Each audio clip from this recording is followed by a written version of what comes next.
When we think of the American Civil War, we often picture fierce battles like Shiloh and Gettysburg, or iconic generals like Lee, Grant, Longstreet, and Sherman. Or we might look at the broader ethical issues such as slavery and the overall clash of ideologies. But beneath the smoke of combat and the fiery debates about freedom versus servitude, a deeper reality shaped the outcome, one rooted not in bullets per se, but in economics, society, and politics. In many ways, these three factors, economic, social, and political, made the outcome of the war virtually certain before it even began. For this reason, we'll be exploring in detail these significant disadvantages that essentially doomed the Confederacy from the very beginning. But first, let's look at the build-up to the Civil War and the South's preparations and readiness for that war. Before the battle flags were raised, there were warning signs. In the decades leading up to the Civil War, tensions simmered between North and South, not just over slavery, but over identity, economics, and the very definition of freedom. And as these tensions reached a boiling point, the Southern states began preparing for something unimaginable, a war against their own country. The South of the 1850s was a world defined by hierarchy. At the top, wealthy planters, men who owned massive tracts of land and dozens or even hundreds of slaves. These men controlled politics, economics, and society. Below them were small farmers, artisans, poor whites, and at the very bottom, nearly 4 million enslaved African Americans whose labor fueled the entire Southern economy. In the South, cotton was king, and slavery was its lifeblood. To many white Southerners, especially to those who actually owned slaves, any threat to that system was a threat to their entire way of life. Meanwhile, the North was changing. Industrialization was transforming states like New York and Pennsylvania into manufacturing powerhouses. Railroads crisscrossed the landscape. Immigrants flooded into ports seeking opportunity. And in the halls of Congress, Northern politicians were increasingly questioning the morality and the future of slavery. The South saw this as an existential threat. To them, Northern interference wasn't just about abolition, it was about domination. They feared becoming a permanent minority in a rapidly expanding, industrializing nation where free labor, not slavery, would be the standard.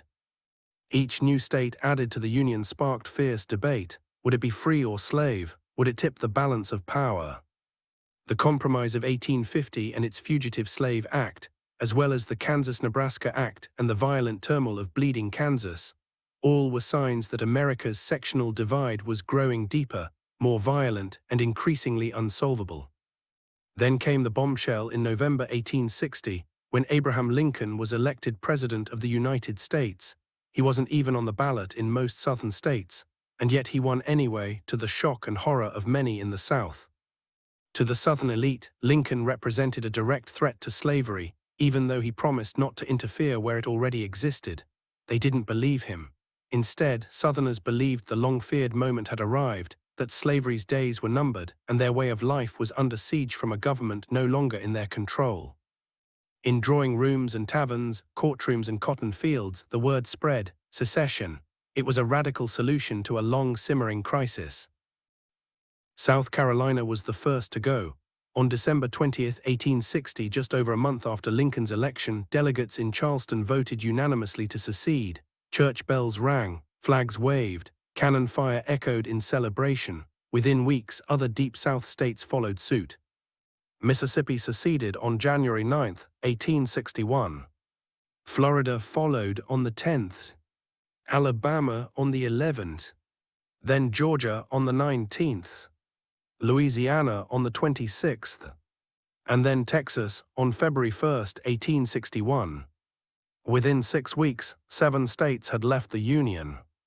Together, they formed the Confederate States of America, with their own constitution, their own president, Jefferson Davis, and a vision of a new nation built on the principles of states' rights and the protection of slavery.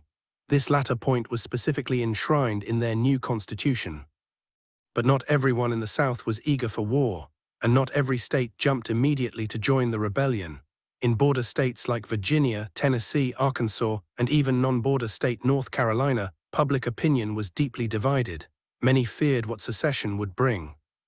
But when Fort Sumter was fired upon in April 1861, and Lincoln called for 75,000 volunteers to put down the rebellion, these states were forced to choose, and they chose the Confederacy. Virginia seceded on April 17, 1861. Arkansas on May 6th. North Carolina on May 20th. And Tennessee on June 8th. With 11 states now seceded, the Confederacy set about preparing for war. Armories were seized, militias were mobilized, towns raised regiments, young men, many of them teenagers, rushed to enlist, believing the war would be short and glorious, but behind the scenes cracks were already forming. While enthusiasm ran high, real preparation was dangerously shallow. The South lacked factories, it lacked railroads, it lacked a navy, and most of all, it lacked unity. And the war would not last 90 days, it would last 4 years, and by the end, over 700,000 Americans would be dead. Now we'll explore how these flaws, rooted in the very identity of the Confederacy, would unravel its war effort and doom its dreams of independence. Let's start with the economic picture. The Confederate economy was built on agriculture, mainly cotton and tobacco, that in turn was fueled by enslaved labor. Even though the slave trade across the Atlantic had been illegal for many years at this point, Southern plantation owners had no shortage of slaves, given that for generations new slaves were constantly born into a state of bondage.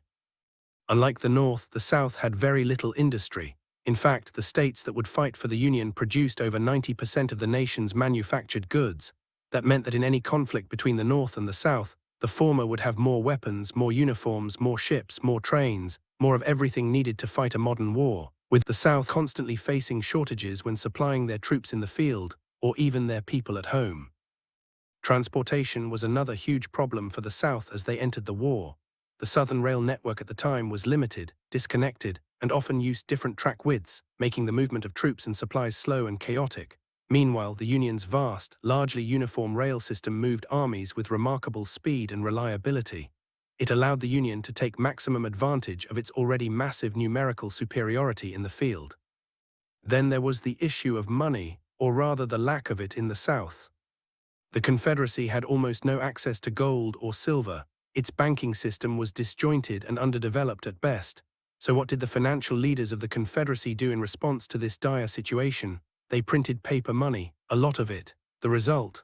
Rampant inflation that made daily life unbearable and shattered public confidence in the government. And unlike the Union, the South faced huge struggles in just collecting taxes, especially from wealthy plantation owners, who resisted sharing their fortunes with a government they barely trusted. Now let's talk about the maritime trade economy and its ramifications for the South. The Southern economy had for generations been dependent on trade for its survival, but the South made the mistake of assuming that this dependency was mutual, and that Britain and its textile factories needed them as well. In fact, the Confederacy attempted to shut down the cotton trade to pressure Britain and Europe in general for support. However, Britain had already stockpiled cotton for this contingency. It had also found other sources of cotton, which ironically meant that it wasn't until 1880 that Southern cotton sales returned to pre-war levels. But not only was this step by the South useless, it was unnecessary, given that the Union Navy eventually established a tight blockade of the South. Except for a few blockade runners, this effectively choked off Southern ports and cut the Confederacy off from the world it had previously shipped its agricultural goods to. Cotton exports, the South's economic lifeline, collapsed. Southern disadvantages didn't stop at their economy. The Confederacy also suffered from major social challenges. The South's population was just 9 million, and nearly 4 million of these individuals were enslaved. The Union, in contrast, had over 22 million people. That gave the North a much larger pool of potential soldiers. Even when the Confederacy was able to inflict massive casualties on Union armies, as it often did at battles like Shiloh and Cold Harbor, the North had the manpower to quickly refill these ranks because of this population disparity. And when a few Confederate leaders discreetly proposed using enslaved people as soldiers, the idea was met with outrage. Many Southerners believed arming the enslaved would destroy the very institution they were fighting to preserve. It should be noted that the North also delayed using black soldiers until well into the war. President Lincoln, although he hated slavery, initially wanted to avoid the appearance that the war was being fought to free slaves, but the North's numerical advantage meant this decision had far less impact than it did in the South. There were other reasons why manpower shortages plagued the Southern war effort. While conscription, forced military service, was introduced, it sparked unrest. Poor whites were angry that rich planters could avoid the draft under the notorious laws which allowed those who owned at least 20 slaves to avoid service. Naturally, class tensions boiled over, weakening Southern unity. And there were other causes for internal division. Not all Southerners supported secession. Areas like eastern Tennessee and western Virginia had strong Unionist leanings. West Virginia even broke away from Virginia during the war and joined the Union. And there were other areas in the South where Union sentiment thrived. At the national level, the Confederate government struggled to function at all, let alone efficiently. Built on a philosophy of states' rights, it had trouble creating a strong central authority. The lack of coordination proved devastating to their cause. Diplomatically, the South stood alone. Britain and France never recognized the Confederacy as an independent nation. The Union victories at Gettysburg and Vicksburg in July of 1863, as well as the issuance of the Emancipation Proclamation, which reframed the war as a moral crusade against slavery, made it impossible for European powers to justify siding with the South.